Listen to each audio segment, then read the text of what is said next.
તમે લોકો સ્ટેશનરીનો ધંધો કરતા હોય અથવા તો સ્પાઇરલ બાઇન્ડિંગનો ધંધો કરતા હોય તો સ્પાઇરલ બાઇન્ડિંગ માટેનું એક પંચિંગ મશીન તમને બતાવું. અને એની પહેલાં છે ને એ મશીન જેને બનાવ્યું છે ને એ ભરતભાઈ બતાવવું. જો આ ભરતભાઈ છે ને આ ભાવેશભાઈ છે, આપણે એને મળી ગયા છીએ અગાઉ. કેમ કે કોઈને નવી મશીનરી બનાવવાની હોય અને કોઈ હેલ્પની જરૂર હોય એટલે આપણે આની પહેલાં કીધું હતું કે ભાવેશભાઈ છે ને એનું મગજ છે ને એ આ કારીગર મગજ છે. એટલે કાંઈક પણ જુગાડ કરવું હોય ને એટલે એ ભાવેશભાઈ અને ભરતભાઈ બેયના મગજ એવા હાલે છે. એટલે આ બે ભાઈ છે, ભાવેશભાઈ અને ભરતભાઈ. અને ભરતભાઈએ જે મશીન બનાવ્યું હું તો પહેલાં તમને બતાવું અને પછી એની ખાસિયત બતાવું. જો આ મશીન છે ને, આ મશીન સ્પાઇરલ બાઇન્ડિંગ માટેનું પંચિંગ મશીન છે. ભરતભાઈ જરાક ડેમો બતાવો તો. બરાબર, આ મશીન છે ને એમાં જો આ સાઈડમાં કાગળમાં જે કાણા છે ને એ કાણા પાડી અને સ્પાઇરલ બાઇન્ડિંગ માટે કરવા માટેનું છે. અને એ ભરતભાઈ એટલા માટે બનાવ્યું કે એને એક ભાઈને ઓર્ડર હતો કે મારે મશીન છે ને એમાં જે જે પ્રોબ્લેમ આવે છે એ તમે મને બનાવી દો, એ પ્રોબ્લેમ નીકળી જાય. જો આટલી જ વાર થઈ, 5 સેકન્ડ થઈ કે આખો થપ્પામાં કાણા થઈ ગયા. બરાબર, એક મોટો થપ્પો મૂકી અને તમે પાછું ફરીથી બતાવો. આ મશીન છે ને એની ખાસિયત શું, જો અત્યારે અવાજ જરાય નથી આવતો, જો નજીક રાખો જો.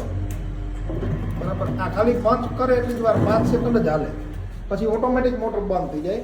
બરાબર, એટલે આમાં છે ને ભરતભાઈને શું શું પ્રોબ્લેમ આવતા હતા કે જે લોકો મશીન વાપરતા હતા ને એની કમ્પ્લેન એવી હતી કે અમે જે મશીન વાપરી છે ને એની મોટર સતત ચાલુ રહે છે અને ખટખટ ખટખટ ખટખટ એવો અવાજ સતત આવ્યા રાખે અને મોટર સતત ચાલુ રહે એટલે પાવર એ વધારે ઉપાડતું હતું.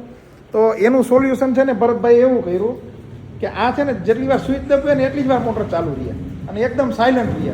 એટલે ખાલી સિલાઈ મશીનમાં જેટલો પાવર હાલે ને, સિલાઈ મશીન જેટલો પાવર ઉપાડે ને એટલો જ પાવર હાલે, એટલો જ પાવર ઉપાડે અને કામ થઈ જાય. બીજું વસ્તુ એ હતી કે પંચ છે ને એના ઘસાઈ જતા. જે ભાઈ વાપરતા ને જે આ હોલ કરવાના ગોળ અને ચોરસ બે રીતના હોલ થાય તો એના પંચ છે ને એ ઘસાઈ જતા. એટલે ભરતભાઈ છે ને એવા ટાઇટેનિયમના પંચ બનાવ્યા કે આ ઘસાય જ નહીં. હેરફેરમાં એકદમ સરળ, જો બે બાજુ હેન્ડલ મૂકી દીધા છે એટલે હેરફેરમાં એકદમ સરળ રહે. અને વજન છે ને એ ઓછું અને જગ્યાએ ઓછી કરી નાખી છે. અને પેલા મશીનમાં પુલી પટ્ટા આવતા એટલે પુલી પટ્ટા છે ને એમાં વારંવાર એનું સેટિંગ ફરી જતું અને એ મેન્ટેનન્સ રહેતું. તો આમાં ગેરનું એવું સેટિંગ કરી દીધું કે પુલી પટ્ટાની એ જરૂર ન રહે. અને બધાથી ખાસ વાત છે ને સેફટી છે. ભરતભાઈ છે ને એવું બનાવ્યું, જો પેલા મશીનમાં છે ને એને ઘણીવાર એવો પ્રોબ્લેમ થઈ જતો કે આંગળા છે ને આમ અંદર ઘૂસી જતા રહી ગયા, માંડ બૈચા. આમાં છે ને સેફટીનું એટલું બધું ધ્યાન રાખ્યું છે તમારો આંગળો અંદર જાય જ નહીં. જો આમ બરાબર. પછી જો આ કોમ્પેક્ટ એવું બનાવ્યું છે, હેરફેરમાં સરળ, જગ્યા એક નાનું ખાનું હોય ને સાઈડમાં તોય પડ્યું રહે. પછી આની ટ્રે છે ને એ આમ આગળથી નીકળે, જો આ પંચની ટ્રે. એટલે આટલી જ જગ્યા હોય, લગભગ 2 ફૂટ જગ્યા હોય ને એટલે મશીન સમાઈ જાય. એટલે આવી ટેકનોલોજી વાળું મશીન બનાવ્યું છે. એટલે સ્ટેશનરી વાળા કે સ્પાઇરલ બાઇન્ડિંગ વાળા બધાને કામ આવશે. અને ઇન્ડિયામાં આવું મશીન કંઈ બનતું નથી. બરાબર, એ પહેલાં સર્ચ કર્યું. હા, બહારના મશીન આવે છે પણ તો મોંઘા આવે. એટલે ભરતભાઈ એવું કર્યું કે જેટલા પ્રોબ્લેમ હતા ને એના આમાં સોલ્વ કરી દીધા.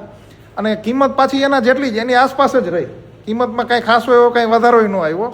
તમારે કાંઈ મશીન વિશે વધારે જાણવું હોય તો ભરતભાઈના નંબર મૂકું છું, તમે ફોન કરીને જાણી લેજો.